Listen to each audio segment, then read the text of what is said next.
I threw away my investment banking job at JP Morgan to buy a one-way ticket to India to study yoga. As I'm sitting at the airport in SFO, this wave of disbelief is just hitting me as I'm boarding this flight.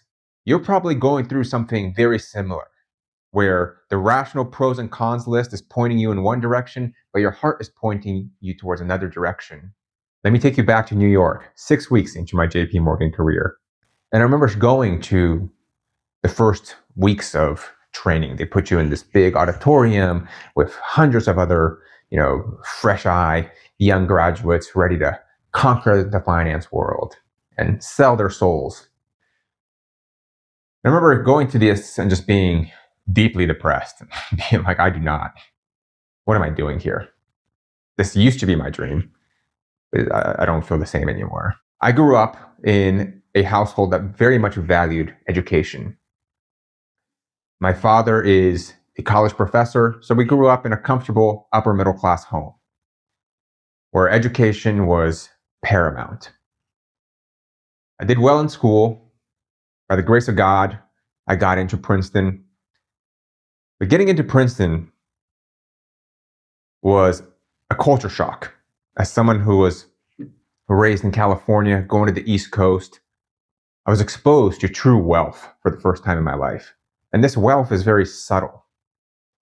It's not boisterous, it's not loud, it's refined.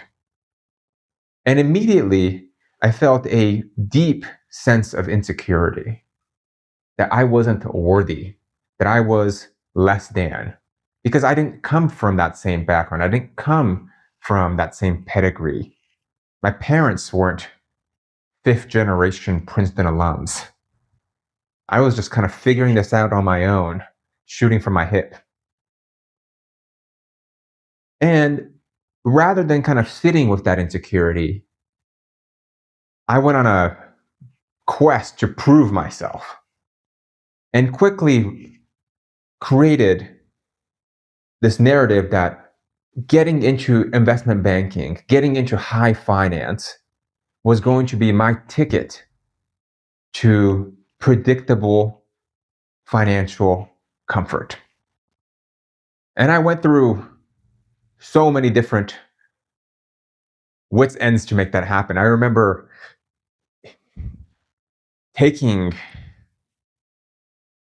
Vyvanse to study for a term paper that I had to write. And instead of actually accomplishing that term paper and writing it out, I spent 8 hours going down the depths of Wall Street oasis at reading forums, thinking, finding little tricks and hacks on how to best perform at an interview and what to do. And I knew everything about, LBOs and DCFs and all this complicated financial yuck. In fact, in the interview process, I remember showing up to the interview site a little bit earlier than everyone else and sitting outside a hotel room where someone was getting interviewed before me. And so I could hear all of the interview questions before I walked in. And so by the time I walked in and they asked me the exact same interview questions, I flew by. I answered all the questions so perfectly just because I had time to rehearse it just a little bit beforehand. I did the whole JP Morgan summer internship, the ups and downs, the stresses, the highs, the lows, the long hours to show dedication, all that jazz. And I finally got the return offer. The second I signed that offer, instead of feeling elation, validation, there's a deep, hollow emptiness inside me. I didn't feel fulfilled.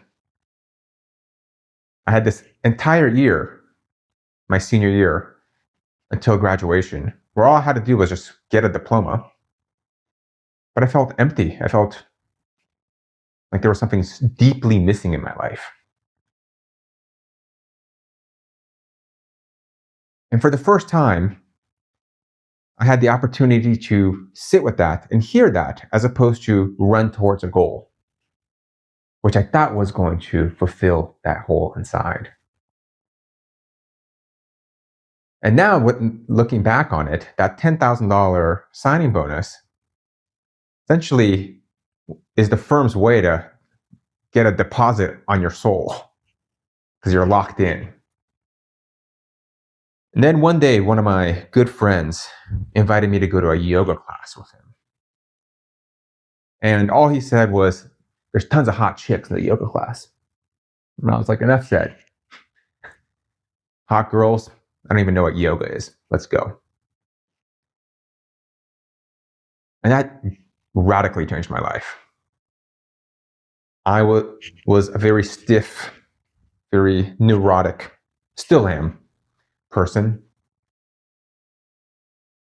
Very rigid in my thinking, very inflexible, literally and mentally. And so when we got into these simple poses, I couldn't do them. It was so difficult. And the more I tried, the harder it got. And I just sweated a profuse amount. And they were talking about language like, opening your heart and release and let go. I was just kind of like, what the fuck is that? I have no idea what that means. But every time I'd leave, I'd feel a little lighter, a little better. And I got really, I yearned that feeling. It was a foreign feeling for me. It felt so light and peaceful and joyful, despite being so difficult to get to it. And so I just kept coming back to the classes. And every single morning before I'd show up for these day-long training marathons, I'd go to this studio in Soho and practice my Ashtanga yoga. And there I felt alive. There I felt vivid.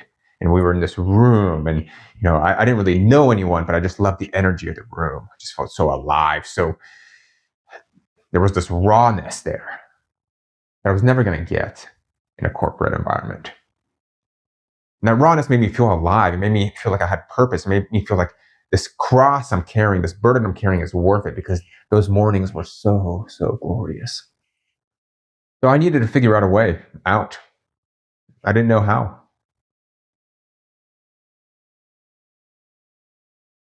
So I did what we tend to do when we're not really honest with ourselves and when we don't really listen to our hearts. I unconsciously began to self-sabotage. And the first thing I did to unconsciously self-sabotage is we have this brokerage license exam that all investment bankers have to pass. And I straight up it's not a very difficult exam, but I didn't study for it. I didn't really take the time to read the preparation documents. And I purposely failed the exam. I was like, maybe this will be a way for me to get out of this. And let me tell you, my managers were livid. I got a earful about it. And this was my opportunity to just be honest. It was so scary because on one hand, I knew what the next potentially 15 years of my life looked like. But when I looked around and I looked at my bosses and they were bragging about their third divorce, I was like, do I want that? The answer was clear. But there was so much pressure.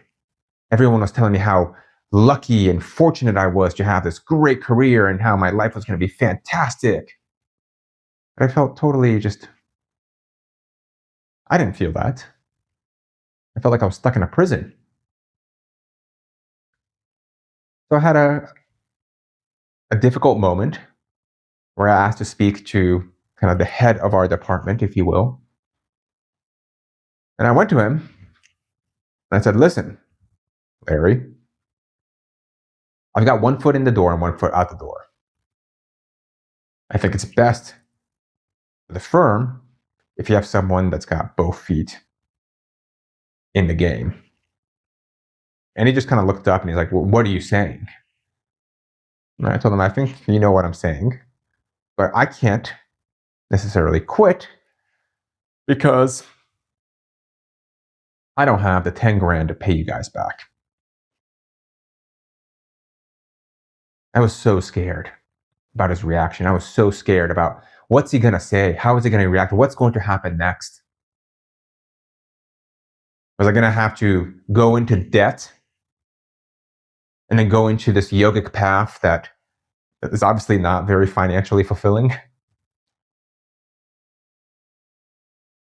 But I had no control over his reaction. And his reaction was a gift from God, where I essentially just got fired on the spot and told not to be worried about the money. And I will never forget walking down the elevator, getting spat out of the building, and just sitting in this, those little rankety dankety cell phone shops that you can find in any corner of the world. Just walking in and asking the guy, "Hey, can I sit here for a second?" And the store owner was like, "Sure." And I tell him, "I just got fired and I don't know what I'm going to do next." And in that moment, while my mind was in sheer panic, trying to calculate the next steps, trying to calculate what's going to happen next, my heart felt this overwhelming sense of peace and relief.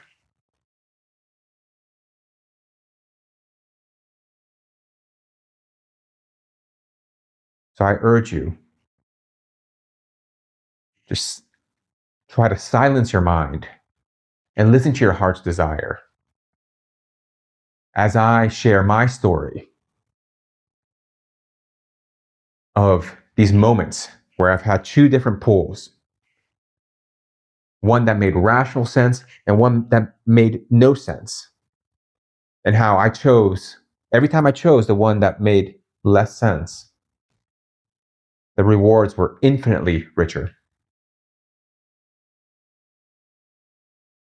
Stay tuned, as next I'll talk about my journey to India.